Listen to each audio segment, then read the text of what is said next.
옛날 어느 산골 마을에 사방이 병풍처럼 둘러쳐진 산세 사이로 맑은 개울물이 흐르고 사시사철 온화한 바람이 머무는 곳이 있었습니다.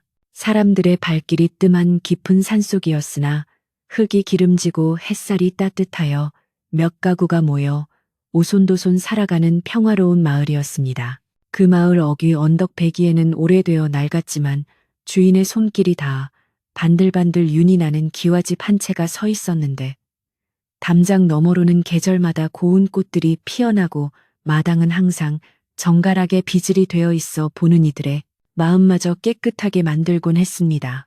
이 집에는 연화라고 불리는 젊은 여인이 홀로 살고 있었는데 그녀는 마치 고요한 호수 위에 핀 연꽃처럼 단아하고 기품 있는 모습으로 마을 사람들의 칭송을 한 몸에 받고 있었습니다. 연화가 사는 기와집은 비록 크고 화려하지는 않았으나 마을에서 가장 높은 곳에 자리 잡고 있어 대문을 나서면 마을 어귀로 들어오는 굽이진 산길이 한눈에 내려다 보이는 위치에 있었습니다. 집 뒤로는 울창한 소나무 숲이 우거져 있어 사계절 내내 푸른 기운이 감돌았고 집 앞으로는 넓은 들판이 펼쳐져 있어 계절의 변화를 가장 먼저 느낄 수 있는 곳이기도 했습니다. 연화는 매일 아침 동이 트기도 전에 일어나 차가운 샘물로 정갈하게 세수를 하고 헝클어진 머리를 곱게 빗어 넘긴 뒤 집안 구석구석을 쓸고 닦으며 하루를 시작했습니다. 그녀의 이러한 부지런함은 단순히 집을 깨끗이 하기 위함이 아니라 언젠가 돌아올 남편을 맞이하기 위한 경건한 의식과도 같았습니다.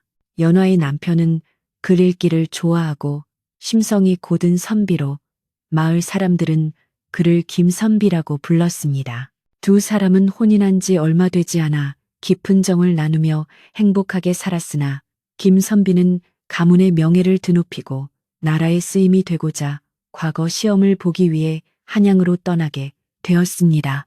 떠나던 날 아침 김선비는 눈물을 글썽이는 연화의 두 손을 꼭 잡고 반드시 장원 급제하여 금이 환영하겠노라고 굳게 약속했습니다.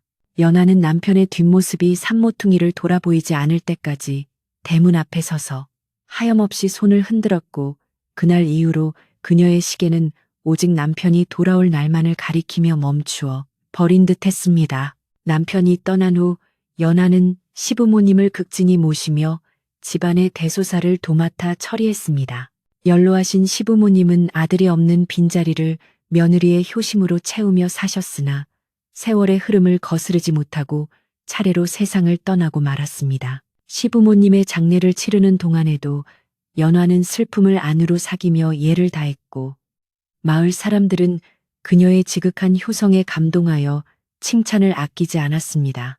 이제 텅 빈 집에 홀로 남게 된 연화였지만 그녀는 결코 외로움에 무너지거나 흐트러진 모습을 보이지 않았습니다.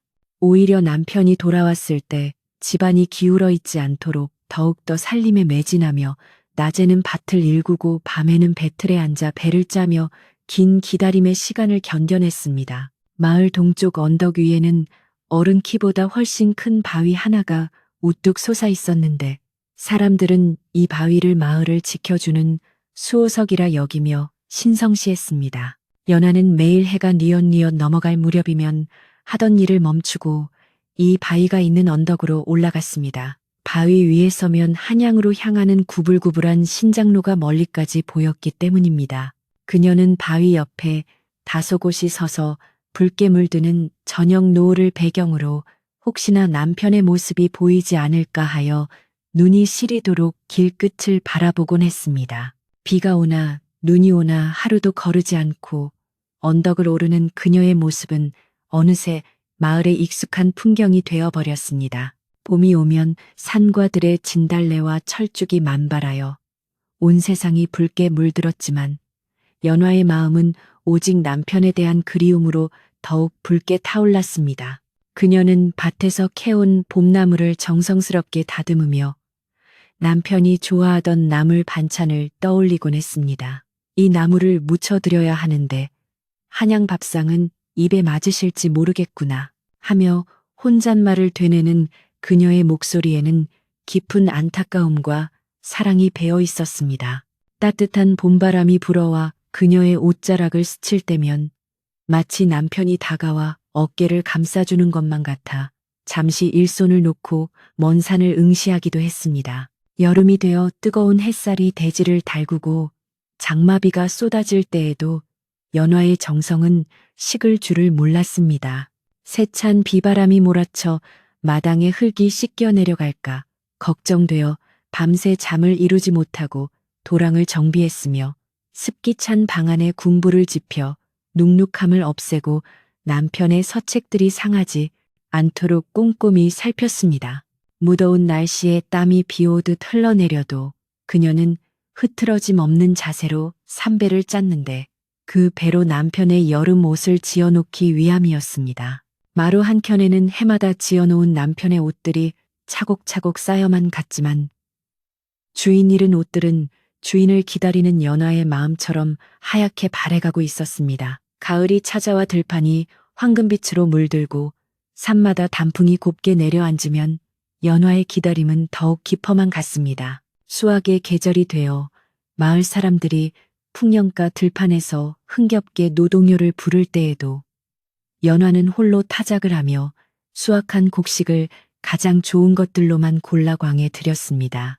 남편이 돌아오면 따뜻한 쌀밥을 지어 먹이기 위해 그녀는 백사를 항아리에 담아 소중하게 보관했습니다. 마당에 있는 감나무에 붉은 감들이 주렁주렁 매달리면 까치밥으로 몇 개만 남겨두고 나머지는 정성스레 곶감으로 깎아 처마 밑에 매달았습니다.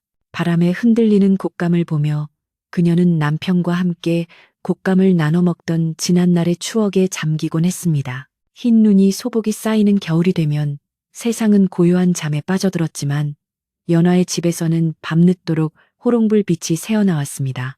그녀는 추운 겨울밤을 홀로 지내며 남편의 버선과 두루마기를 짓느라 침침한 눈을 비벼가며 바느질을 멈추지 않았습니다.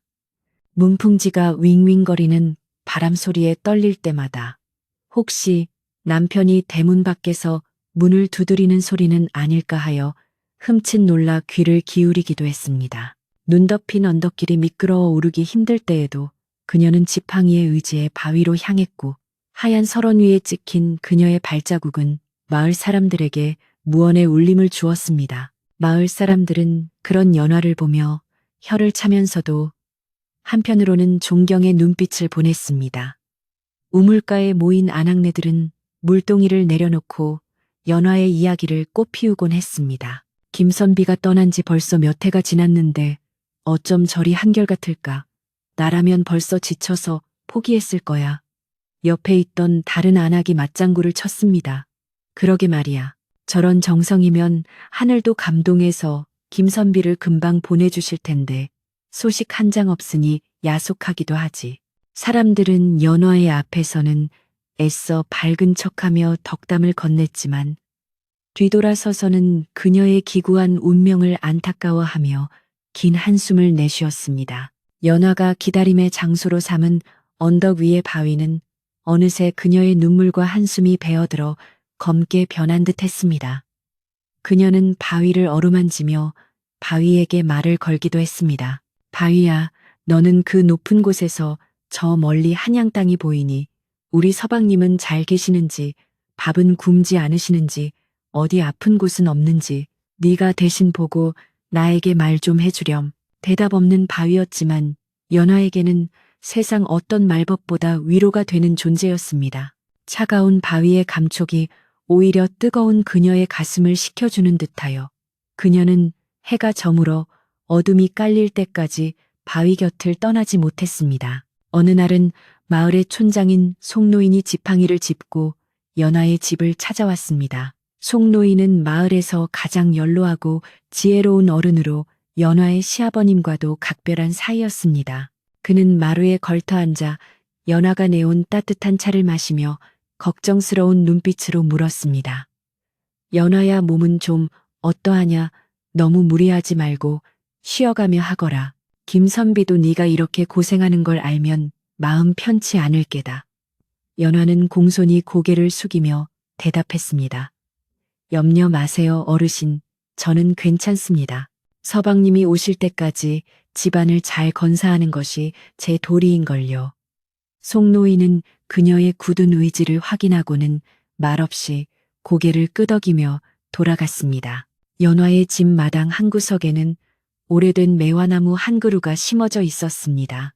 이 나무는 김선비가 떠나던 해에 두 사람이 함께 심은 것으로 그들의 사랑과 약속을 상징하는 나무였습니다.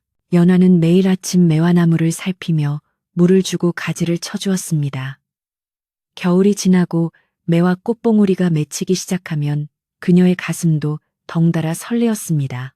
올해 매화가 필 때쯤이면 서방님이 오실까 하는 기대감 때문이었습니다. 매화 향기가 그윽하게 퍼지는 봄밤이면 그녀는 매화나무 아래 서서 달님에게 소원을 빌었습니다. 부디 남편이 무사히 돌아와 이 꽃향기를 함께 맡을 수 있게 해달라고 간절히 기도했습니다. 시간은 강물처럼 흘러갔고 마을의 풍경도 조금씩 변해갔지만 연화의 마음만은 요지부동이었습니다. 이웃집 아이들이 자라 혼인을 하고 아이를 낳는 동안에도 그녀는 여전히 새색시 같은 마음으로 남편을 기다렸습니다. 때로는 짓궂은 아이들이 언덕 위에서 연화의 흉내를 내며 놀리기도 했지만 그녀는 아이들을 나무라지 않고 오히려 인자한 미소로 감싸 안았습니다. 그녀의 품에서 사탕이나 떡을 받아든 아이들은 어느새 그녀를 바위 이모라 부르며 따르게 되었고 그녀의 순수한 사랑은 마을 전체에 따스한 기운을 불어넣고 있었습니다. 어느 해 여름 유난히 심한 가뭄이 들어온 마을의 우물이 마르고 논바닥이 거북이 등처럼 갈라지는 일이 있었습니다. 마을 사람들은 기우제를 지내며 하늘의 비를 빌었지만 야속한 하늘은 쨍쨍한 햇볕만 내리쬐었습니다. 연화는 자신의 안위보다 마을 사람들의 고통을 더 아파하며 매일 새벽 정화수를 떠놓고 치성을 드렸습니다. 천지 신명님, 부디 이 마을에 비를 내려주소서. 착한 사람들이 고통받지 않게 해주소서. 그녀의 지극한 정성이 하늘에 닿았는지 며칠 뒤 시원한 단비가 쏟아져 내렸습니다. 사람들은 이것이 연화의 기도 덕분이라며 그녀를 더욱 신성하게 여기게 되었습니다. 그러나 연화의 마음속 깊은 곳에는 아무도 모르는 불안감이 자리 잡고 있었습니다. 밤마다 꿈속에서 남편이 나타나는데 손을 뻗으면 잡히지 않고 안개처럼 사라져버리는 꿈을 자주 꾸었기 때문입니다. 꿈에서 깬 새벽이면 베개가 눈물로 축축하게 젖어 있는 날이 많아졌습니다. 혹시 서방님에게 무슨 변고라도 생긴 것은 아닐까? 아니야, 그럴 리 없어. 반드시 돌아오신다고 약속하셨는걸. 그녀는 불안한 마음을 애써 억누르며 긍정적인 생각만 하려 노력했습니다. 하지만 이유 없는 가슴 두근거림은 쉽게 가라앉지 않았습니다. 그러던 어느 날 마을 장터에 다녀온 이웃 안악이 조심스러운 표정으로 연화에게 다가왔습니다. 저기, 연화야, 장터에서 이상한 소문을 들었는데 말이야. 안악은 말을 잇지 못하고 머뭇거렸습니다. 연화는 일하던 손을 멈추고 차분한 목소리로 물었습니다. 무슨 소문인가요? 편하게 말씀해 보세요. 안악은 한참을 망설이다가 헛소문일 것이라며 황급히 자리를 피했습니다. 연화는 안악의 태도가 마음에 걸렸지만 굳이 캐묻지 않았습니다. 나쁜 소식이라면 언젠가 알게 될 것이고 좋은 소식이라면 남편이 직접 전해줄 것이라 믿었기 때문입니다. 바람이 유난히 스산하게 불던 어느 늦가을 저녁이었습니다. 연화는 여느 때처럼 언덕 위 바위에 올라 서쪽 하늘을 바라보고 있었습니다. 붉은 노을이 하늘을 뒤덮고 있었는데 그날따라 노을빛이 유독 핏빛처럼 진하고 선명하여 기이한 느낌을 주었습니다. 까마귀 떼가 요란하게 울며 머리 위를 날아가고 숲속의 나무들도 몸을 비틀며 신음하는 듯한 소리를 냈습니다.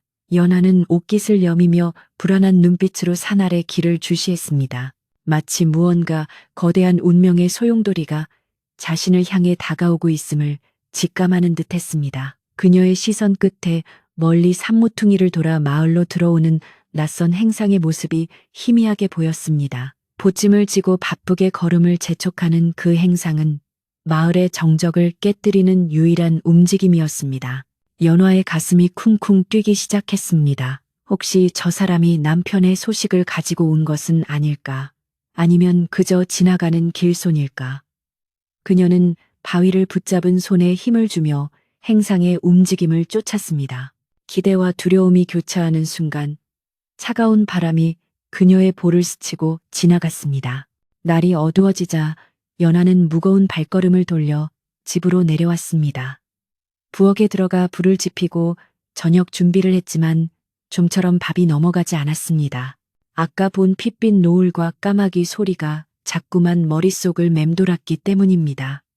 그녀는 밥상을 물리고 마루에 앉아 멍하니 달을 쳐다보았습니다. 밝은 달빛이 마당을 환하게 비추고 있었지만 연화의 마음에는 어두운 그림자가 드리워져 있었습니다. 서방님, 오늘은 유난히 서방님이 그립습니다. 어디에 계시든 부디 건강하셔야 해요. 그녀는 달님에게 간절한 마음을 전했습니다. 밤이 깊어지자 마을은 쥐 죽은 듯 조용해졌습니다. 가끔 멀리서 개 짖는 소리만이 들려올 뿐 세상은 깊은 침묵 속에 잠겨 있었습니다. 연화는 방에 들어와 남편이 보던 낡은 책들을 하나씩 꺼내어 먼지를 털고 어루만졌습니다. 책갈피 사이에서 발견한 마른 꽃잎 하나가 그녀의 눈시울을 붉게 만들었습니다. 혼례를 치르고 첫나들이 갔을 때 남편이 머리에 꽂아주었던 그 꽃이었습니다. 세월이 흘러 꽃잎은 바스라질 듯 말랐지만 그때의 행복했던 기억만은 생생하게 살아있었습니다. 연화는 자리에 누워 잠을 청했지만 뒤척임은 계속되었습니다. 창호지 문 밖으로 들려오는 바람 소리가 마치 누군가가 흐느끼는 소리처럼 들렸습니다. 그녀는 억지로 눈을 감고 남편의 얼굴을 떠올리며 마음을 다스렸습니다. 내일은 날이 밝는 대로 읍내 장터에 나가 남편의 소식을 수소문해 보리라 다짐했습니다. 그 이웃 안하기 하려다만 말이 무엇인지, 행상이 가져온 소식이 무엇인지 직접 확인해야만 직성이 풀릴 것 같았습니다. 불안한 예감이 현실이 되지 않기를 바라며 그녀는 깊은 잠속으로 빠져들지 못한 채 선잠을 자야 했습니다. 이튿날 아침 연화가 눈을 떴을 때는 이미 해가 중천에 떠 있었습니다. 밤새 뒤척이다 새벽녘에야 겨우 잠이 든 탓이었습니다. 그녀는 서둘러 일어나 세수를 하고 밖으로 나갔습니다. 마당에는 간밤에 내린 서리로 인해 하얗게 변해 있었고 공기는 날카로운 칼날처럼 차가웠습니다. 그녀는 대문을 열고 밖을 내다보았습니다.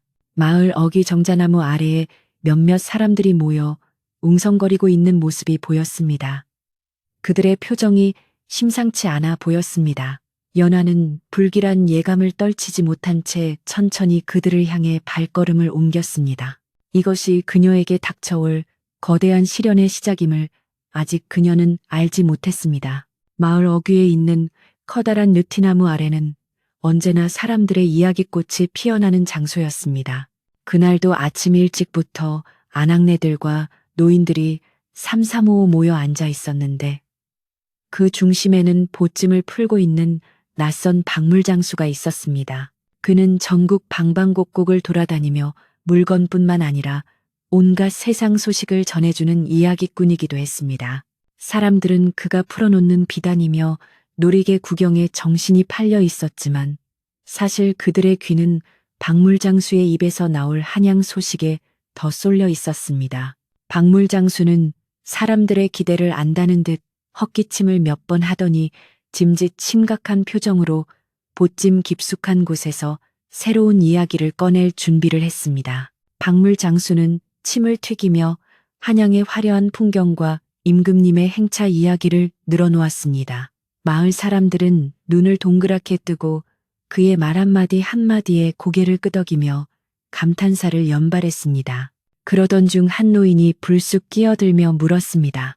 혹시 우리 마을에서 올라간 김선비 소식은 못 들었소? 과거 보러 간 지가 꽤 되었는데 통 소식이 없어서 말이오. 그 질문에 박물장수의 눈빛이 순간적으로 번뜩였습니다. 그는 주위를 둘러보며 목소리를 낮추더니 마치 대단한 비밀이라도 털어놓는 것처럼 은밀하게 입을 열었습니다. 아, 그 김선비 말이군요. 네, 그 양반 소식을 아주 잘 알고 말고요. 박물장수의 입에서 나온 말은 마을 사람들을 큰 충격에 빠뜨리기에 충분했습니다. 김선비가 이번 과거에서 장원급제를 하여 아주 높은 벼슬에 올랐다고 합디다. 임금님의 총애를 한 몸에 받고 있어 앞길이 아주 창창하다더군요. 사람들은 환호성을 지르며 기뻐했습니다. 드디어 연화의 고생이 끝났다며 서로 얼굴을 마주보고 웃었습니다. 그러나 박물장수는 말을 멈추지 않고 곤란하다는 표정을 지으며 뒷말을 이었습니다. 그런데 말입니다. 좋은 일만 있는 게 아니에요. 글쎄 그 양반이 한양의 새도 높은 대감 댁따님에게 장가를 들었다지 뭡니까. 아주 으리으리한 기와집에서 호의호식하며 살고 있다더군요. 순간 느티나무 아래에는 찬물을 끼얹은 듯한 정적이 흘렀습니다. 사람들은 자신의 귀를 의심하며 서로의 얼굴만 쳐다볼 뿐 아무 말도 하지 못했습니다. 연화가 그토록 기다리던 남편이 다른 여인과 혼인을 했다니, 그것도 부귀영화를 누리며 살고 있다니 도저히 믿기지 않는 이야기였습니다. 한 안악이 떨리는 목소리로 물었습니다. 그게 참말인가? 우리 김선비가 그럴 사람이 아닌데. 조강지처를 버리고 새 장가를 들다니 그럴 리가 없어. 박물장수는 혀를 차며 단호하게 말했습니다. 내가 직접 그 집 앞까지 가서 보고 들은 거요. 화려한 가마를 타고 다니는 걸 내 두 눈으로 똑똑히 봤습니다. 소문은 발없는 말이 되어 삽시간에 온 마을로 퍼져나갔습니다. 밭에서 김을 매던 농부들도, 빨래터에서 방망이질을 하던 안악들도 모두 김선비의 이야기를 하며 수군거렸습니다. 세상에 믿을 놈 하나 없다더니 김선비가 그럴 줄은 몰랐네. 연화가 불쌍해서 어쩌나 그 긴 세월을 하루같이 기다렸는데 돌아오는 게 배신이라니. 사람들의 동정 섞인 한탄은 바람을 타고 마을 곳곳으로 스며들었습니다. 하지만 누구도 감히 연화에게 직접 이 사실을 전하려는 사람은 없었습니다.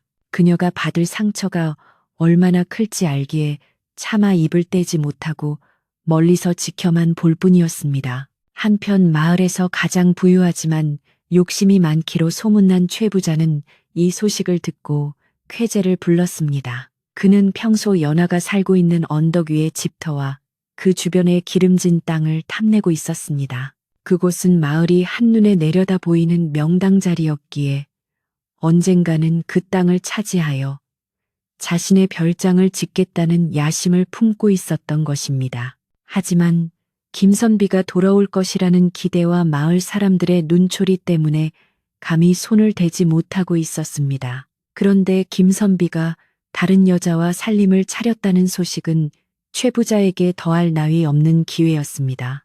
그는 거드름을 피우며 하인들을 불러 모았습니다. 드디어 때가 왔다.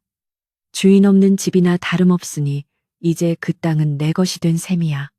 최 부자는 탐욕스러운 눈빛을 빛내며 연화의 집으로 향할 채비를 했습니다. 그는 값비싼 비단 옷을 차려입고 손에는 부채를 든 채 위풍당당하게 길을 나섰습니다. 마을 사람들은 최 부자가 연화의 집으로 향하는 것을 보고 불길한 예감을 느꼈습니다. 저 욕심쟁이가 또 무슨 짓을 꾸미려는 거지? 연화에게 해코지라도 하면 어쩌려고. 사람들은 걱정스러운 눈빛으로 최 부자의 뒤를 쫓았지만 그의 기세에 눌려 가까이 다가가지 못했습니다. 연화는 마당에서 콩을 고르다 대문 밖이 소란스러운 것을 느꼈습니다. 평소와는 다른 웅성거림의 고개를 들어보니 최 부자가 거만한 표정으로 대문을 밀고 들어오는 것이 보였습니다. 연화는 자리에서 일어나 정중하게 인사를 올렸습니다. 어르신 누추한 곳에 어인 발걸음이십니까? 최 부자는 인사를 받는 둥 마는 둥 하며 마당을 휘이 둘러보았습니다. 허허집 관리는 제법 잘해놓았구먼. 탐이 나는 집이야. 그는 연화를 쳐다보지도 않고 혼잣말처럼 중얼거렸습니다. 연화는 그의 무례한 태도에 마음이 상했지만 내색하지 않고 차분하게 그를 응대했습니다. 최 부자는 헛기침을 한 번 크게 하고는 본론을 꺼냈습니다. 연화야, 내 너를 생각해서 하는 말이니 잘 듣거라. 너도 소문을 들어 알고 있겠지. 내 서방 김선비 말이다. 연화의 가슴이 철렁 내려앉았습니다. 그녀는 애써 침착함을 유지하며 물었습니다. 서방님 소식이라도 들으셨는지요? 최 부자는 비릿한 웃음을 지으며 말했습니다. 소식이라마다 그 양반이 한양에서 높은 벼슬을 얻어 부잣집 딸과 재혼하여 떵떵거리고 산다는구먼. 너는 이제 헌신짝처럼 버려진 신세야. 최 부자의 말은 비수처럼 날아와 연화의 가슴에 꽂혔습니다. 연화는 눈앞이 캄캄해지는 듯 했지만 떨리는 손을 옷자락 속에 감추며 단호하게 말했습니다. 어르신 말씀이 지나치십니다. 제 서방님은 결코 신의를 저버릴 분이 아닙니다. 뜬 소문을 믿고 함부로 말씀하지 마십시오. 그녀의 목소리에는 흔들림 없는 기백이 서려 있었습니다. 최 부자는 예상치 못한 연화의 반응에 잠시 당황했지만 이내 표정을 굳히며 목소리를 높였습니다. 이 미련한 거사 온 동네가 다 아는 사실을 너만 모르고 있구나. 그가 돌아오지 않는 것이 그 증거가 아니냐. 그는 한 걸음 더 다가와 위협적인 태도를 취했습니다. 내 너의 처지가 딱하여 제안을 하나 하마. 이 집과 땅을 나에게 넘기고 넉넉한 짐을 받았단 곳으로 가서 새 삶을 찾거라. 버림받은 여자가 이 마을에서 무슨 낯으로 살겠느냐.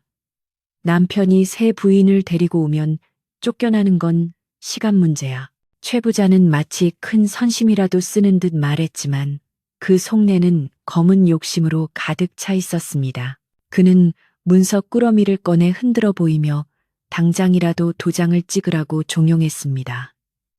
연화는 입술을 꽉 깨물며 물러서지 않았습니다. 저는 이 집을 떠날 생각이 없습니다.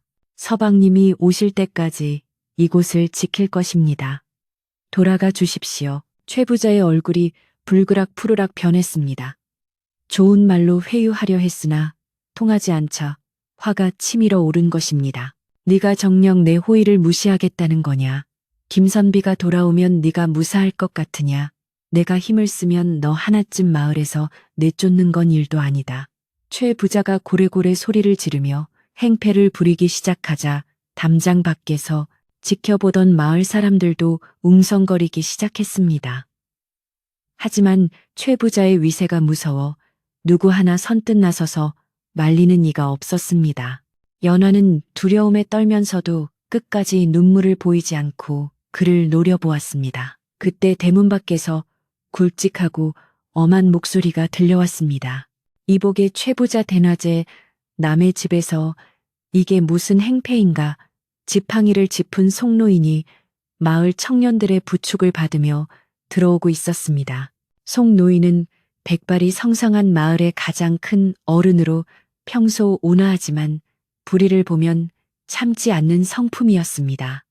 최 부자는 송노인의 등장에 움찔하며 뒤로 물러섰습니다. 아니 어르신께서 여기까지 어인 일이십니까? 저는 그저 이 불쌍한 여인을 도우려고. 최 부자는 비굴한 웃음을 지으며 변명을 늘어놓았습니다. 송노인은 지팡이로 바닥을 쿵 내리치며 호통을 쳤습니다. 돕기는 누가 누굴 돕는다는 겐가. 사람의 마음을 짓밟고 그 틈을 타서 이 속을 챙기려는 자네의 검은 속내를 내가 모를 줄 아는가. 하늘이 무섭지도 않으냐. 송노인의 서슬퍼런 꾸짖음에 최 부자는 얼굴을 붉히며 고개를 숙였습니다. 송노인은 계속해서 말했습니다. 김선비의 일은 아직 확실한 것도 아니네. 설사 그렇다 한들 주인이 없는 틈을 타서 부녀자를 협박하는 건 짐승만도 못한 짓이야. 당장 물러가게 최 부자는 더 이상 대꾸하지 못하고 쥐구멍을 찾듯 황급히 대문을 빠져나갔습니다. 최 부자가 도망치듯 사라지자 송노인은 안타까운 눈빛으로 연화를 바라보았습니다. 연화야 많이 놀랐지. 몹쓸 사람이 험한 말을 했구나. 마음에 담아두지 말거라. 송노인의 따뜻한 위로에 그제야 연화의 눈에서 참았던 눈물이 툭 터져 나왔습니다. 그녀는 털썩 주저앉아 소리 없이 흐느꼈습니다. 송노인은 연화의 어깨를 토닥이며 나직하게 말했습니다. 하지만 연화야 세상 일이라는 게 우리 뜻대로만 되는 건 아니란다. 사람의 마음은 갈대와 같아서 언제든 변할 수 있는 법이야. 네 믿음이 헛되지 않기를 바라지만 혹시 모를 일에도 마음의 준비는 단단히 해야 한다. 송 노인의 말은 현실적인 조언이었지만 연화의 가슴에는 더욱 깊은 생채기를 남겼습니다. 믿었던 마을 어른조차 남편의 변심을 염두에 두고 있다는 사실이 그녀를 더욱 외롭게 만들었습니다. 송 노인이 돌아간 뒤 연화는 텅 빈 마당에 홀로 남겨졌습니다. 저녁 바람이 불어와 매화나무 가지를 흔들었고 바닥에 떨어진 낙엽들이 쓸쓸하게 굴러다녔습니다. 그녀는 멍하니 하늘을 올려다보았습니다. 먹구름이 몰려와 해를 가리고 있었고 금방이라도 비가 쏟아질 듯 날씨가 우중충했습니다.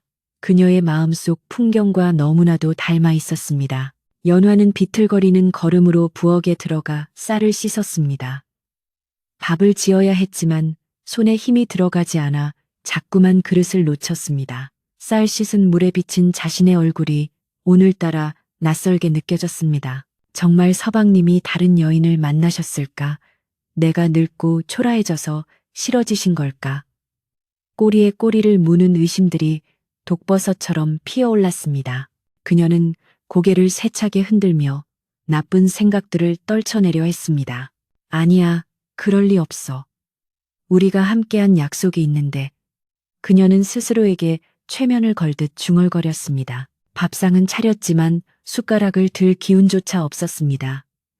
연화는 밥상을 밀쳐두고 다시 언덕 위 바위로 향했습니다. 사람들의 수군거림도 최부자의 협박도 없는 오직 자신과 바위만이 존재하는 그곳이 차라리 편안했습니다. 언덕을 오르는 길은 오늘따라 유난히 가파르고 멀게만 느껴졌습니다. 숨이 턱까지 차올랐지만 그녀는 멈추지 않았습니다. 바위에 도착했을 때 이미 해는 산 너머로 숨어버리고 사방은 어둠에 잠겨 있었습니다. 멀리서 들려오는 부엉이 울음소리가 처량하게 밤 공기를 갈랐습니다. 연화는 차가운 바위를 끌어안고 하염없이 울었습니다. 바위야, 너는 알지? 우리 서방님 마음이 변치 않았다는 걸 너는 알지? 제발 그렇다고 말해줘. 바위는 묵묵부답이었지만 연화는 바위의 침묵이 오히려 긍정의 대답인 것처럼 믿고 싶었습니다. 밤바람이 거세지며 그녀의 머리카락을 헝클어뜨렸고 얇은 옷자락 사이로 한기가 스며들었습니다. 하지만 그녀는 추위를 느낄 겨를도 없이 오직 남편에 대한 그리움과 원망 그리고 믿음 사이에서 갈피를 잡지 못하고 괴로워했습니다. 그때 하늘에서 번개가 번쩍이며 천둥 소리가 요란하게 울렸습니다. 곧이어 굵은 빗방울이 하나둘씩 떨어지기 시작했습니다. 연화는 비를 피할 생각도 하지 않고 그 자리에 망부석처럼 서 있었습니다. 빗물은 그녀의 눈물과 섞여 볼을 타고 흘러내렸습니다. 하늘이시여, 제발 제 서방님을 돌려주소서. 만약 서방님이 변심하셨다면 차라리 제 목숨을 거두어 가소서. 그녀의 절규는 빗소리에 묻혀 허공으로 흩어졌습니다. 빗줄기는 점점 굵어졌고 마을의 불빛들도 하나둘씩 꺼져갔지만 언덕 위에는 여전히 홀로 비를 맞고 있는 연화의 모습만이 희미하게 보였습니다. 마을 사람들은 빗소리를 들으며 잠자리에 들었지만 누구 하나 편히 잠들지 못했습니다. 연화의 흐느낌이 빗소리에 섞여 들려오는 듯하여 가슴이 먹먹했기 때문입니다. 최부자만이 자신의 방에서 술잔을 기울이며 비릿한 미소를 짓고 있었습니다. 비가 그치고 나면 내 세상이 오겠지. 그는 다가올 미래를 확신하며 탐욕스러운 꿈을 꾸고 있었습니다. 그러나 그가 모르는 것이 하나 있었습니다. 사람의 진심은 하늘을 움직일 수 있으며 억울한 눈물은 결코 땅에 그냥 스며들지 않는다는 사실을 말입니다. 밤이 깊어갈수록 비바람은 더욱 거세게 몰아쳤습니다. 마치 다가올 비극을 예고하듯 하늘은 으르렁거리며 땅을 위협했습니다. 연화는 흠뻑 젖은 몸을 떨며 바위 아래 웅크리고 앉았습니다. 그녀의 시선은 여전히 한양 쪽 하늘을 향해 고정되어 있었습니다. 내일이면 모든 진실이 밝혀질지도 모른다는 두려움과 그래도 남편을 믿고 싶은 희망이 폭풍우 속의 촛불처럼 위태롭게 흔들리고 있었습니다. 거친 비바람 속에서 연화의 기다림은 이제 한계에 다다르고 있는 듯했습니다. 거센 비바람이 휩쓸고 지나간 다음 날 아침, 마을은 마치 폭풍전의 고요함처럼 무겁게 가라앉아 있었습니다. 간밤에 요란했던 천둥 소리는 대섰지만 하늘은 여전히 잿빛 구름으로 뒤덮여 있었고 산허리에는 짙은 안개가 뱀처럼 휘감겨 있어 을씨년스러운 분위기를 자아냈습니다. 연화는 뜬 눈으로 밤을 지새우고 쾌탄 눈으로 마당에 나와 빗물에 젖은 낙엽들을 쓸어내고 있었습니다. 그녀의 손길은 기계적이었고 시선은 자꾸만 대문 밖 먼 길을 향하고 있었습니다. 불길한 예감이 가슴을 짓눌렀지만 그녀는 혹시나 하는 신락 같은 희망을 버리지 못한 채 무너진 돌담을 고치며 남편을 맞이할 준비를 하고 있었습니다. 해가 중천에 솟을 무렵 마을 어귀에서 갑자기 요란한 꽹과리와 북소리가 울려 퍼지기 시작했습니다. 고요했던 산골 마을의 정적을 깨뜨리는 소란스러움에 놀란 마을 사람들이 하나둘씩 일손을 놓고 길가로 뛰쳐나왔습니다. 좁은 산길을 따라 화려한 깃발을 앞세운 긴 행렬이 들어오고 있었는데 그 규모가 마치 원님 행차라도 되는 듯 웅장했습니다. 앞장선 하인들이 물러거라 한양에서 내려오신 김대감마님 행차시다라고 목청껏 외치며 길을 뱄습니다. 그 소리를 들은 마을 사람들은 입을 다물지 못하고 웅성거렸습니다. 김대감이라니 설마 우리 김선비가 정말로 금이 환영하는 것인가.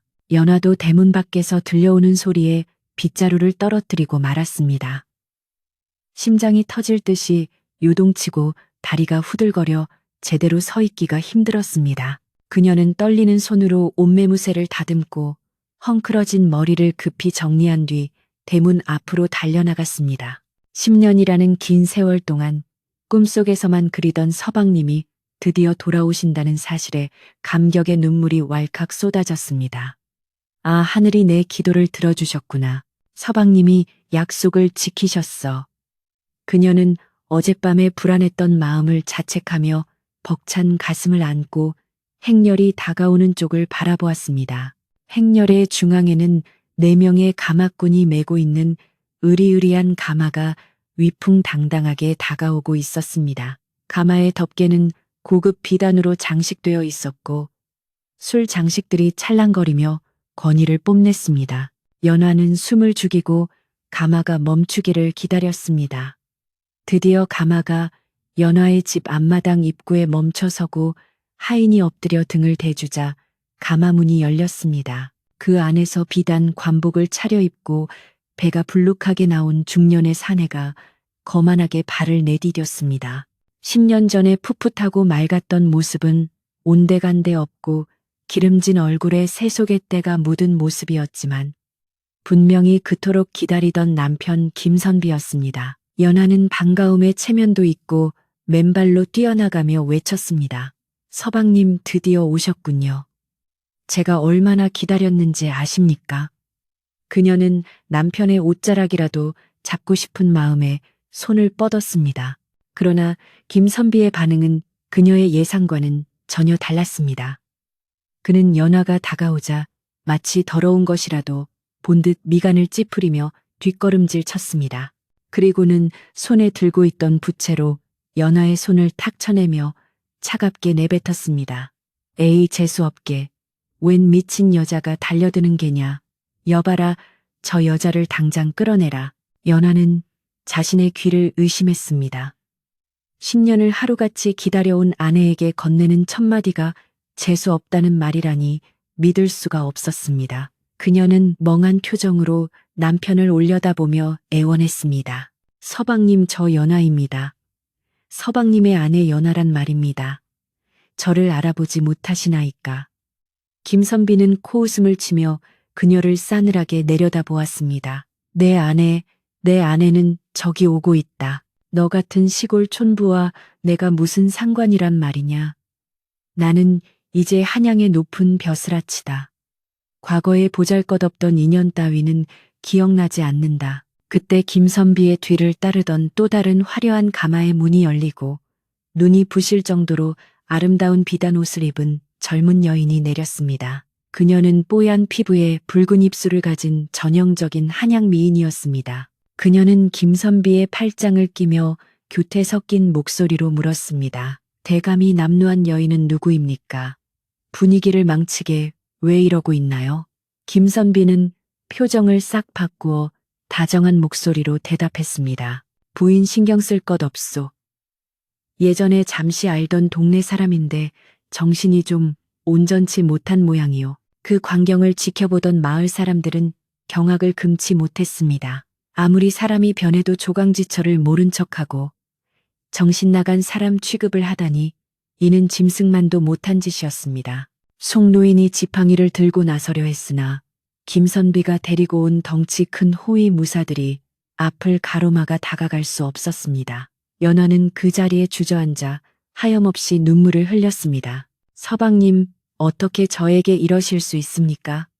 부모님 제사도 제가 다 모시고 이 집을 지키며 오직 서방님만 바라보았는데 저 매화나무를 보십시오. 우리가 함께 심은 저 나무가 증인입니다. 김선비는 귀찮다는 듯 손사래를 쳤습니다. 지겹구나 지겨워. 그깟 나무가 무슨 대수냐. 여봐라 당장 저 흉물스러운 매화나무를 베어버리고 이 낡아빠진 집도 모조리 허물어라.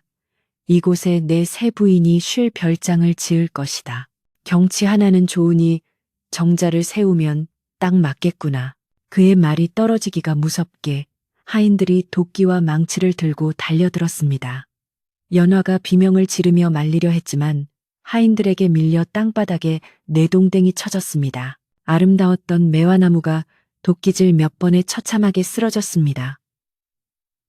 가지가 부러지고 꽃잎이 흩날리는 모습이 마치 연화의 마음이 찢겨 나가는 것 같았습니다.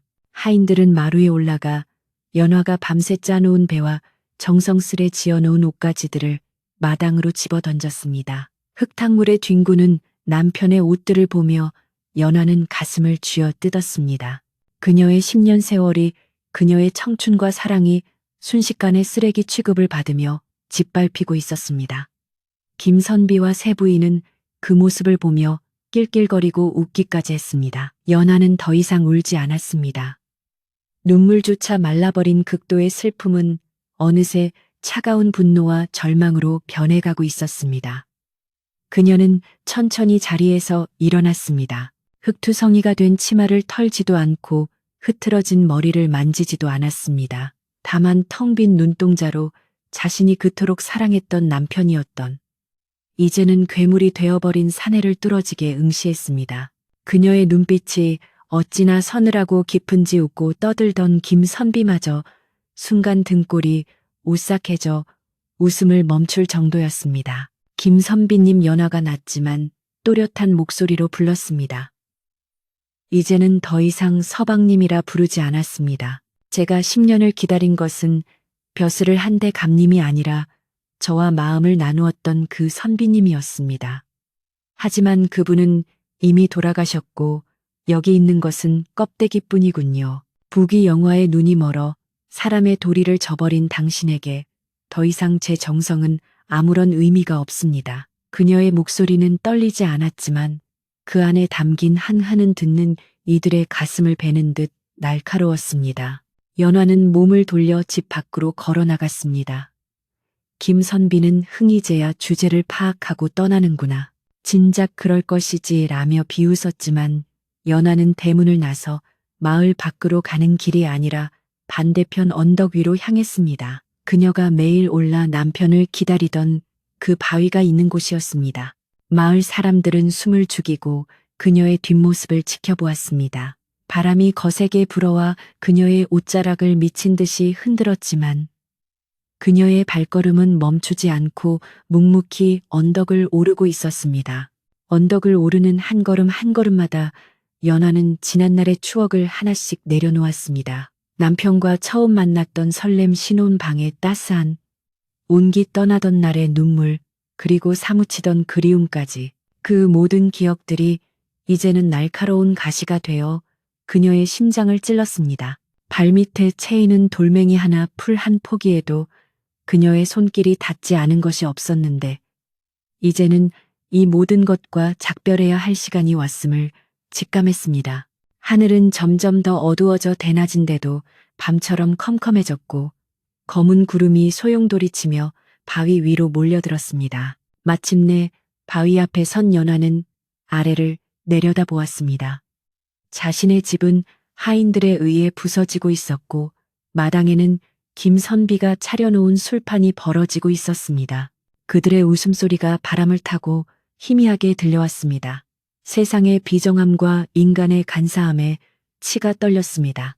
연화는 바위를 쓰다듬으며 중얼거렸습니다. 바위야, 너는 알지. 너만은 나의 진심을 알지. 사람의 마음은 변해도 너는 변하지 않고 항상 그 자리에 있었구나. 이제 나도 너와 함께하고 싶다.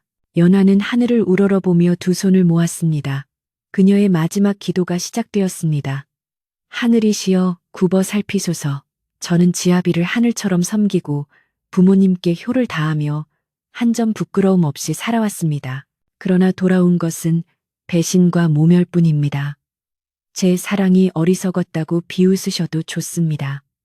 하오나 제 마음의 순결함과 억울함만은 증명해 주시옵소서. 그녀의 목소리는 피를 토하듯 간절했고 그 울림은 하늘의 먹구름을 뒤흔들었습니다. 만약 저 사내의 말이 옳고 제가 부정한 여인이라면 저에게 벼락을 내려 죽여주십시오. 허나 만약 제 마음이 진실하고 저 사내가 인륜을 저버린 죄인이라면 부디 저를 이 바위와 하나가 되게 하시어 영원히 이곳을 지키게 하소서. 다시는 거짓된 인간의 세상으로 내려가지 않고 오직 진실만을 말하는 돌이 되어 저들의 죄를 지켜보게 하소서. 기도를 마친 연화의 눈에서 붉은 피눈물이 흘러내려 볼을 타고 떨어졌습니다. 그 순간 기이한 일이 벌어지기 시작했습니다. 연화의 발끝에서부터 서서히 감각이 사라지며 묵직한 돌의 기운이 차올랐습니다. 발이 땅에 단단히 박힌 듯 움직이지 않았고 치맛자락은 바람에 날리는 모양 그대로 딱딱하게 굳어갔습니다. 그녀의 부드러웠던 피부는 거친 화강암의 질감으로 변해갔고 따뜻했던 피는 차가운 광물로 식어갔습니다. 하지만 그녀는 두려워하지 않았습니다. 오히려 고통스러웠던 인간의 육신을 벗어던지고 영원한 안식을 얻는 듯 편안한 표정을 지었습니다. 하늘에서는 우르릉 쾅쾅하는 천둥 소리가 연이어 터져 나왔지만 비는 내리지 않았습니다. 대신 검보라색 구름이 바위 주변을 완전히 에워싸 산 아래에서는 연화의 모습이 보이지 않게 되었습니다. 마을 사람들은 불안에 떨며 하늘을 쳐다보았습니다. 저게 무슨 조화란 말인가. 연화가 바위로 올라간 뒤에 날씨가 괴상해졌어. 송노인은 지팡이를 짚은 손을 부들부들 떨며 탄식했습니다. 하늘이 노했다. 필시 큰 사단이 날개야. 연화의 한이 서린 게 분명해. 집터에서 술을 마시던 김선비도 이상한 낌새를 눈치챘습니다. 갑자기 찬바람이 불어닥쳐 술상이 뒤집어지고 세워두었던 깃발이 뚝 부러졌습니다. 세 부인은 비명을 지르며 김선비의 품으로 파고들었습니다. 대감 무서워요. 이게 무슨 병고인가요? 김선비는 애써 태연한 척하며 소리쳤습니다. 요란 떨 것 없다. 산속 날씨가 원래 변덕스러운 법이다. 여봐라, 풍악을 더 크게 울려라. 하지만 하인들도 겁에 질려 악기를 든 손을 떨고만 있었습니다. 그들은 본능적으로 느끼고 있었습니다. 저 언덕 위에서 무언가 무시무시한 심판이 준비되고 있다는 것을. 연화의 몸은 이제 허리까지 돌로 변했습니다. 그녀는 마지막으로 흐릿해져가는 시야 속에서 마을의 풍경을 담았습니다. 정겨웠던 개울땀 흘려 일했던 밭, 그리고 이웃들의 얼굴들. 그녀는 마음속으로 그들에게 작별을 고했습니다. 모두들 안녕히 계세요. 저는 이제 사람이 아닌 존재가 되어 이 마을을 굽어보겠습니다. 그녀의 가슴까지 돌이 차오르자 심장의 고동소리가 멈추고 대신 대지의 깊은 울림이 그 자리를 채웠습니다. 마침내 그녀의 얼굴까지 완전히 돌로 변하는 순간 하늘을 덮고 있던 구름이 쩍 갈라지며 섬광이 내리꽂혔습니다. 연화는 더 이상 슬픔도 고통도 느끼지 않는 차갑고 단단한 망부석이 되었습니다. 그녀의 형상은 바위 옆에 우뚝 서서 먼 곳을 바라보는 여인의 모습 그대로 굳어졌습니다. 이제 그녀는 영원히 늙지 않고 영원히 기다리지 않으며 오직 침묵으로 웅변하는 존재가 되었습니다. 그리고 그 침묵은 곧 닥쳐올 무시무시한 붉은 비를 부르는 신호탄이었습니다. 하늘이 찢어질 듯한 굉음과 함께 연화가 완전히 돌로 변해버린 그 순간 세상은 일시적으로 숨을 멈춘 듯 고요해졌습니다. 산새들도 날갯짓을 멈추고 숲속의 짐승들도 굴 속 깊이 몸을 숨겼습니다. 오직 언덕 위에 우뚝 솟은 새로운 바위 사람의 형상을 하고 먼 곳을 응시하는 그 서늘한 돌덩이만이 무거운 침묵 속에서 존재감을 드러내고 있었습니다. 그것은 방금 전까지 피가 돌고 숨을 쉬던 여인이었으나 이제는 그 어떤 표정도 말도 없는 차가운 침묵의 감시자가 되어 마을을 내려다보고 있었습니다. 그 모습이 어찌나 생생하고도 비통한지 멀리서 보는 이들의 오금을 저리게 만들 정도였습니다. 집터에서 씩씩대던 김선비는 갑자기 찾아온 정적에 기분이 묘해짐을 느꼈습니다. 그는 부채를 접으며 하늘을 올려다 보았습니다. 검은 구름이 소용돌이치던 하늘에서 무언가가 툭 하고 그의 이마에 떨어졌습니다. 빗방울이었습니다. 흥기어이 비가 내리는구나. 재수온 붙은 날이라 날씨까지 심술을 부리는 게지. 그는 투덜거리며 하인들에게 짐을 챙기라고 소리쳤습니다. 하지만 그 빗방울은 평범한 비가 아니었습니다. 언덕 위 연화가 변한 바위의 머리 위로 쏟아지기 시작한 빗줄기는 바위의 표면을 타고 흐르며 기이한 변화를 일으키기 시작했습니다. 투명했던 빗물은 바위의 눈가와 뺨을 스치는 순간 마치 살아있는 사람의 상처에서 흐르는 피처럼 붉게 변했습니다. 그것은 단순한 흙탕물이 아니었습니다. 선명하고 끈적하며 비릿한 냄새까지 풍기는 영락없는 핏빛 물이었습니다. 연화에 한 맺힌 피눈물이 하늘의 비와 섞여 붉은 비가 되어 내리기 시작한 것입니다. 바위에서 시작된 붉은 물줄기는 처음에는 가느다란 실처럼 흘러내리더니 빗줄기가 굵어짐에 따라 이내 붉은 폭포수가 되어 언덕 아래로 콸콸 쏟아져 내리기 시작했습니다. 마을 사람들은 처마 밑에서 이 광경을 목격하고 비명을 질렀습니다. 저걸 보게 바위에서 피가 흐른다. 하늘에서 비가 내리고 있어. 사람들은 공포에 질려 문을 걸어 잠그고 방 안으로 숨어들었습니다. 그런데 신기한 일이 벌어졌습니다. 하늘에서 쏟아지는 비는 온 마을을 적시고 있었지만 붉게 변한 빗물은 오직 연화의 옛 집터, 즉 김선비와 그 일행이 있는 곳으로만 흘러들었습니다. 마을 사람들의 논밭이나 초가집 지붕에는 맑은 비가 내려 먼지를 씻어내는데 김선비가 있는 마당에는 하늘이 뚫린 듯 붉은 장대비가 집중적으로 퍼부어졌습니다. 대감마님, 비 색깔이 이상합니다. 붉은 물입니다. 마당에서 짐을 정리하던 하인이 기겁하며 소리쳤습니다. 김선비는 무슨 헛소리냐 하며 고개를 돌렸다가 자신의 눈을 의심했습니다. 하늘에서 떨어지는 빗방울이 자신의 하얀 도포자락에 닿자마자 붉은 얼룩을 남기며 번져나가고 있었습니다. 마치 누군가가 붉은 먹물을 끼얹은 것처럼 순식간에 그의 옷은 붉게 물들었습니다. 그뿐만이 아니었습니다. 마당에 쌓아둔 비단이며 가구들이며 그들이 타고 온 화려한 가마 위로 붉은 비가 융단 폭격처럼 쏟아졌습니다. 새 부인은 자신의 고운 얼굴과 옷에 붉은 물이 튀자 자지러지게 비명을 질렀습니다. 악, 이게 뭐야? 피야, 피. 사람 살려 그녀는 얼굴을 감싸쥐고 이리저리 뛰어다녔지만 피할 곳은 없었습니다. 처마 밑으로 숨어도 붉은 비는 바람을 타고 들이닥쳐 그녀를 집요하게 쫓아다녔습니다. 그녀의 화려했던 비단 치마는 흉물스럽게 얼룩졌고 곱게 단장한 얼굴은 피눈물을 흘리는 귀신처럼 끔찍하게 변해버렸습니다. 그녀는 공포에 질려 김선비의 바짓가랑이를 잡고 늘어졌습니다. 대감 무서워요. 이곳을 떠나요. 저 바위가 우리를 노려보고 있어요. 김선비는 새 부인을 뿌리치며 허둥지둥 마루 위로 올라갔지만 지붕기와 사이로도 붉은 물이 뚝뚝 떨어져 내렸습니다. 그는 그제야 언덕 위를 바라보았습니다. 빗줄기 사이로 희미하게 보이는 망부석이 마치 살아서 자신을 꾸짖는 듯한 형형한 눈빛을 보내고 있는 것 같았습니다. 이럴 수가. 연화 네가 요술을 부리는 것이냐. 죽어서 귀신이 되어 나를 해코지하려는 게냐. 김선비는 공포와 분노가 뒤섞인 목소리로 고래고래 소리를 질렀지만 돌아오는 것은 더욱 거세진 빗소리와 천둥소리뿐이었습니다. 하인들은 이미 이성을 잃고 제각기 도망치기 바빴습니다. 이건 천벌이다. 하늘이 노하셨어. 도끼와 망치를 들고 집을 부수던 인부들은 도구를 내팽개치고 머리를 감싸쥐며 바닥에 납작 엎드렸습니다. 붉은 비는 그들의 등 위로도 가차없이 쏟아졌습니다.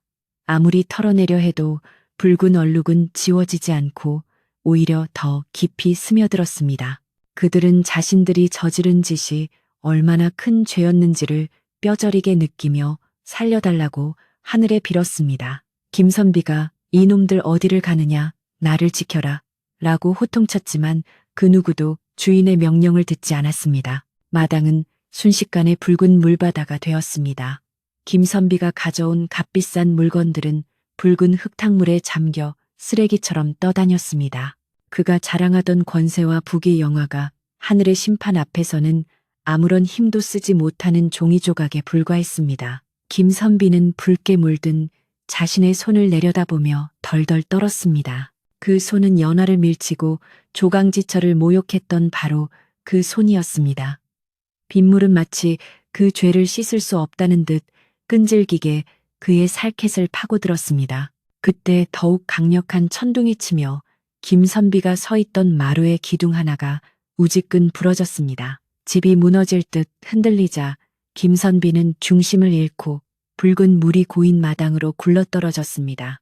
으악, 그는 허우적대며 일어났지만 온몸이 붉은 진흙투성이가 되어 몰골이 말이 아니었습니다. 그의 갓은 벗겨져 흙탕물에 처박혔고 상투는 풀어헤쳐져 미친 사람처럼 보였습니다. 그는 더 이상 위풍당당한 한양 대감이 아니었습니다. 죄를 짓고 쫓기는 초라한 죄인일 뿐이었습니다. 가자. 당장 이곳을 떠나자. 김선비는 짐승 같은 비명을 지르며 가마꾼들을 찾았습니다. 하지만 가마꾼들도 이미 도망간 뒤였습니다. 그는 덜덜 떠는 새 부인의 손을 억지로 잡아 끌고 맨발로 진흙탕을 뛰기 시작했습니다. 가마 따위 필요 없다. 내 발로 걸어서라도 이 저주받은 곳을 벗어날 것이다. 두 사람은 붉은 비를 맞으며 비틀비틀 대문 밖으로 도망쳤습니다. 그들의 뒤로 하인들도 울며 불며 뒤를 따랐습니다. 그 행렬은 들어올 때의 위풍당당함은 온데간데 없고 패잔병보다 더 비참한 모습이었습니다. 마을 사람들은 문틈으로 그들이 도망치는 모습을 지켜보았습니다. 붉은 비를 뒤집어쓰고 허둥지둥 마을을 빠져나가는 김선비 일행의 모습은 가련하기까지 했습니다. 송로인은 혀를 차며 중얼거렸습니다.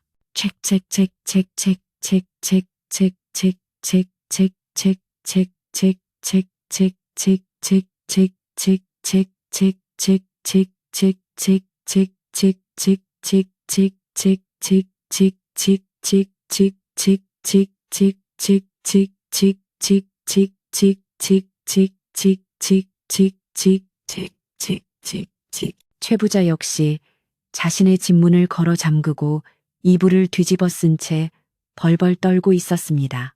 혹시라도 붉은 비가 자신의 집으로 들이닥칠까봐 숨도 크게 쉬지 못했습니다. 그는 김선비가 당하는 꼴을 보며 자신의 욕심이 얼마나 위험한 것이었는지를 깨닫고 등골이 서늘해졌습니다. 김선비 일행이 마을 어귀의 고개를 넘어 완전히 사라지자 거짓말처럼 비가 잦아들기 시작했습니다. 하늘을 뒤덮었던 먹구름이 서서히 물러가고 구름 사이로 햇살이 한 줄기 비치기 시작했습니다. 붉게 변했던 빗물은 김선비의 흔적이 사라짐과 동시에 다시 맑은 물로 돌아왔습니다. 언덕 위 바위에서 흐르던 붉은 물줄기도 멈추었고 대신 깨끗하고 투명한 샘물이 솟아나와 바위를 타고 흘러내렸습니다. 이 물은 김선비가 더럽힌 마당을 씻어내고 마을의 개울로 흘러들어가 탁해진 물을 정화했습니다. 비가 그치자 마을 사람들은 조심스럽게 밖으로 나왔습니다. 공기는 비 온 뒤의 상쾌함으로 가득 차 있었지만 분위기는 여전히 엄숙했습니다. 사람들은 약속이라도 한 듯 연화의 집 앞으로 모여들었습니다. 집은 반쯤 무너지고 마당은 엉망이 되었지만 이상하게도 그곳에서는 더 이상 흉흉한 기운이 느껴지지 않았습니다. 오히려 나쁜 기운이 모두 씻겨 내려간 듯 맑고 성스러운 기운이 감돌고 있었습니다. 사람들은 쓰러진 매화나무를 일으켜 세우고 흙탕물에 뒹구는 옷가지들을 수거했습니다. 송노인은 마을 청년들을 이끌고 언덕 위로 올라갔습니다. 그곳에는 사람의 형상을 한 바위가 고요히 서 있었습니다.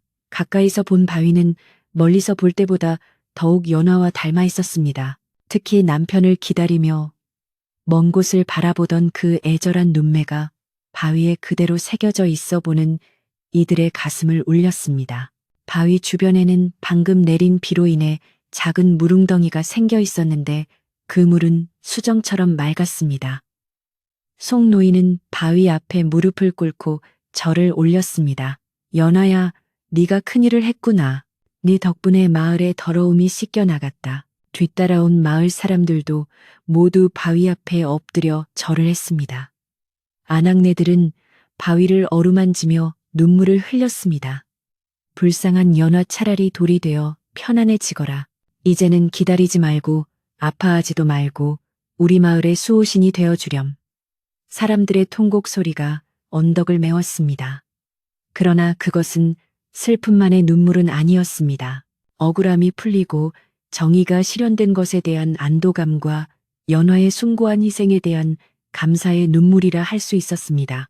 최 부자도 쭈뼛거리며 언덕으로 올라왔습니다. 그는 바위의 위험 있는 모습에 압도되어 감히 고개를 들지 못했습니다.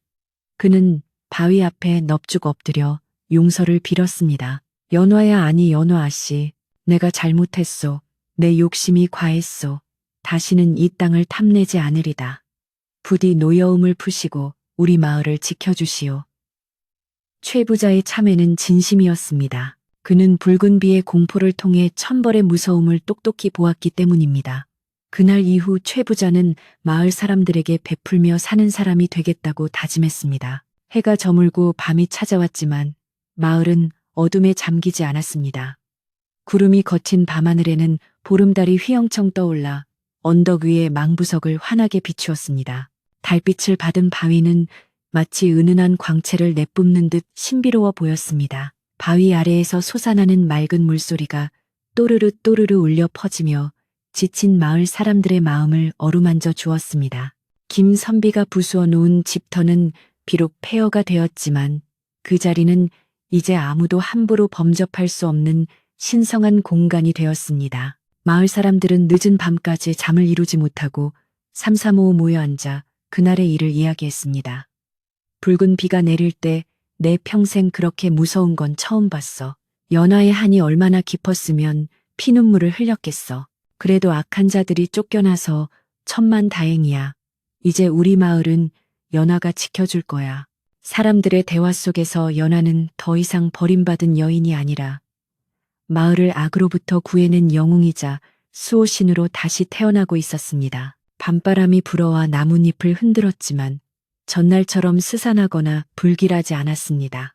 오히려 어머니의 손길처럼 부드럽고 따스하게 느껴졌습니다. 언덕 위의 망부석은 달빛 아래 홀로 서 있었지만 결코 외로워 보이지 않았습니다.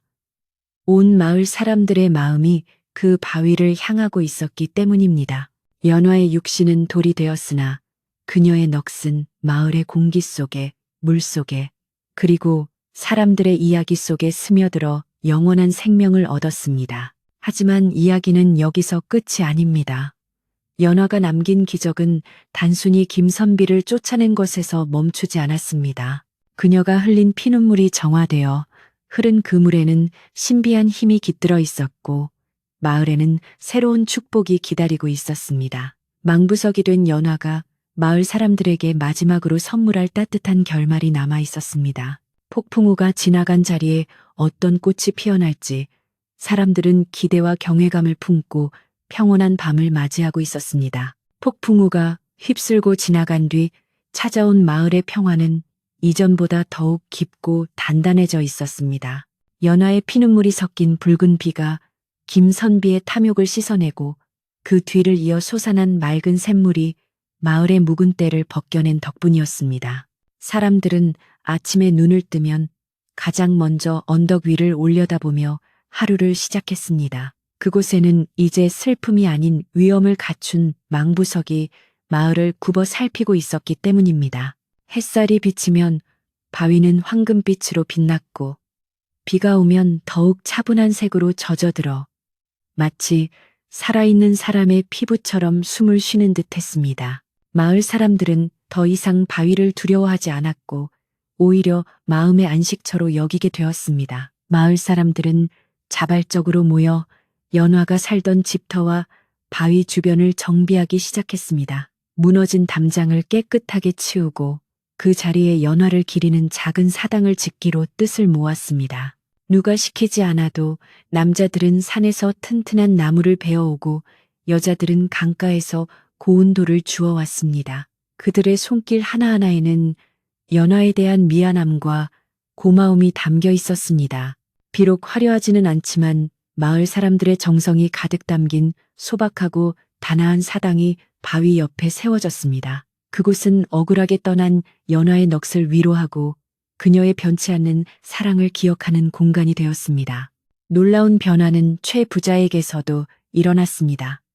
붉은 비의 공포를 직접 체험한 그는 완전히 다른 사람이 되어 있었습니다. 그는 자신의 욕심이 얼마나 부질없고 위험한 것인지를 뼈저리게 깨달았습니다. 최 부자는 창고 문을 활짝 열어 그동안 모아두었던 곡식을 가난한 이웃들에게 나누어 주었습니다. 그리고 연화의 사당을 짓는 데 필요한 비용을 전부 대겠다고 자청했습니다.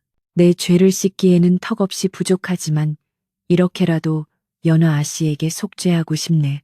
그의 진심 어린 참회에 마을 사람들도 다쳤던 마음을 열고 그를 다시 이웃으로 받아들였습니다.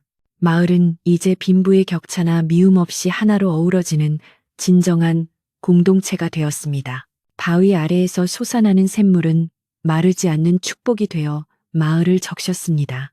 예전에는 가뭄이 들면 우물이 말라 고생하기 일쑤였지만 이제는 망부석 아래 샘물이 사시사철 콸콸 쏟아져 나와 논과 밭에 물을 댈 수 있었습니다. 신기하게도 이 물로 농사를 지으면 병충해가 없고 곡식이 알차게 여물었습니다. 가을이 되면 황금 들판이 물결치고 과일나무에는 단물이 뚝뚝 떨어지는 과실이 주렁주렁 열렸습니다. 사람들은 이 모든 풍요가 연화가 보내주는 선물이라 믿으며 수확한 첫 곡식과 과일을 가장 먼저 바위 앞에 올리고 감사의 제사를 지냈습니다. 또한 이 샘물에는 신비한 효험이 있다는 소문이 돌기 시작했습니다.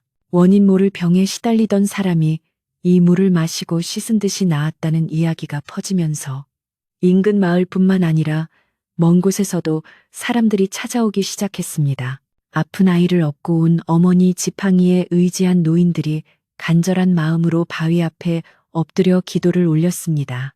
연화는 살아서도 남을 돕기를 좋아하더니 돌이 되어서도 아픈 사람들을 어루만져주는 자애로운 존재로 남은 것입니다.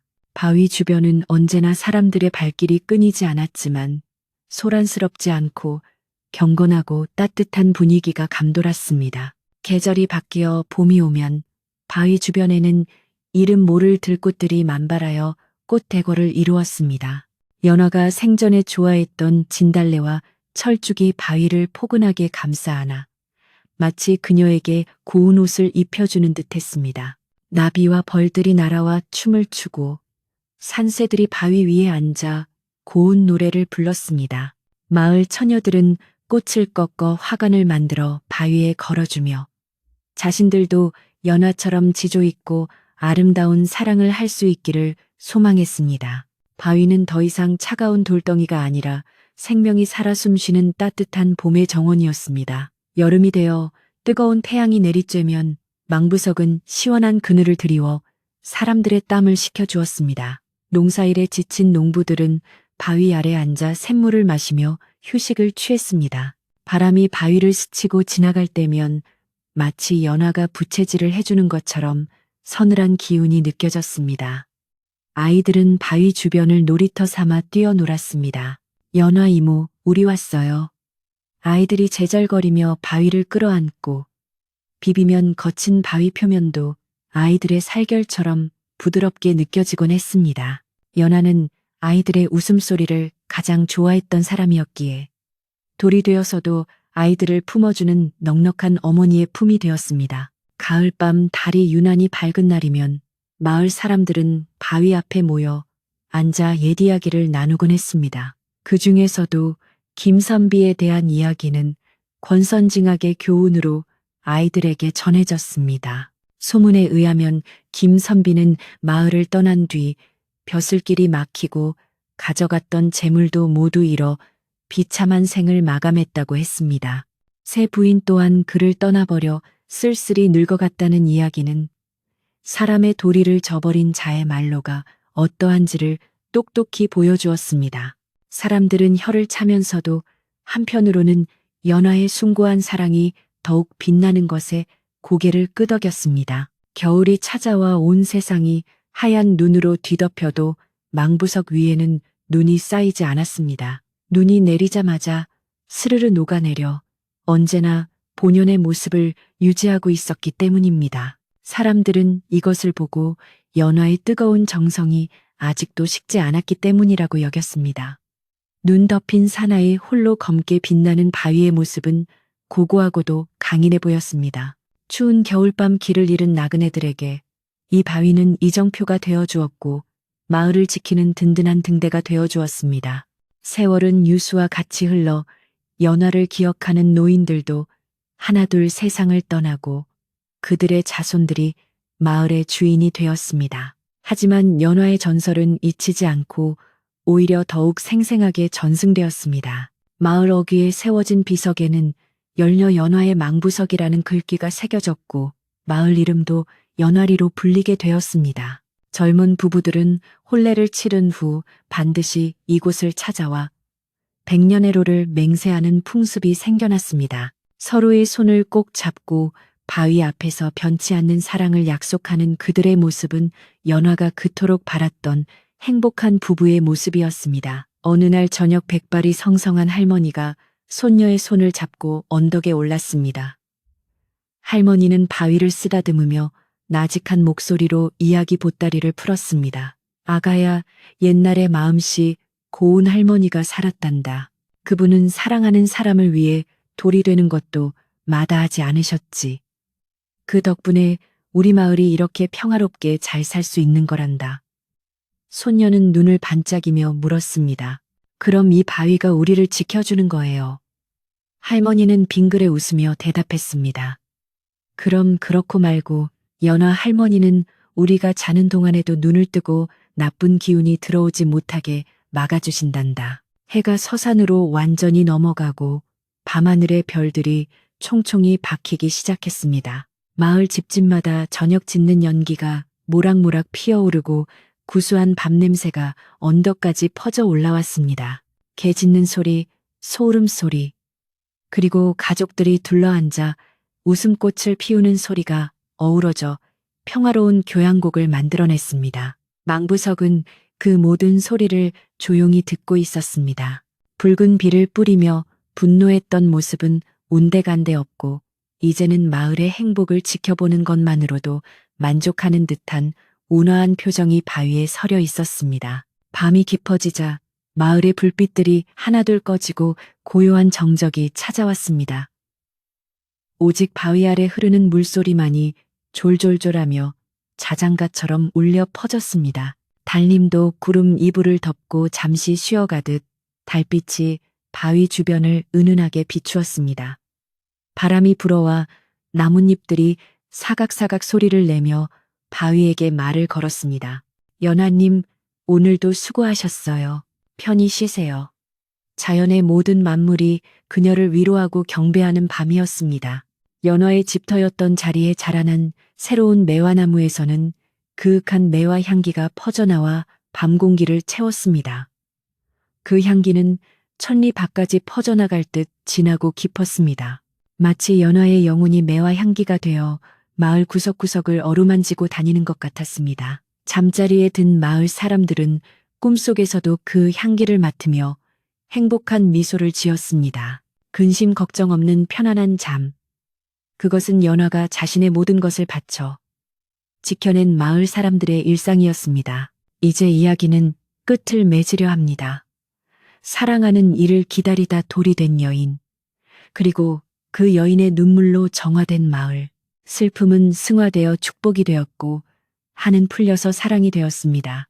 망부석은 앞으로도 천년 만년 그 자리를 지키며 마을의 역사를 지켜볼 것입니다. 그리고 힘든 일이 닥칠 때마다 맑은 물을 내어주며 사람들에게 희망을 잃지 말라고 속삭여줄 것입니다. 진실한 마음은 언젠가 반드시 통한다는 진리를 묵묵히 증명하면서 말입니다. 자, 이제 밤이 깊었습니다. 언덕 위의 바위도, 마을 사람들도, 그리고 이 이야기를 듣는 당신도 편안하게 쉴 시간입니다. 오늘 밤 꿈에는 맑은 샘물이 흐르고 매화 향기가 가득한 그 아름다운 산골 마을을 거닐어 보시길 바랍니다. 연화의 따뜻한 마음이 당신의 지친 하루를 포근하게 감싸 안아줄 것입니다. 부디 걱정은 내려놓고 깊고 단잠을 주무세요.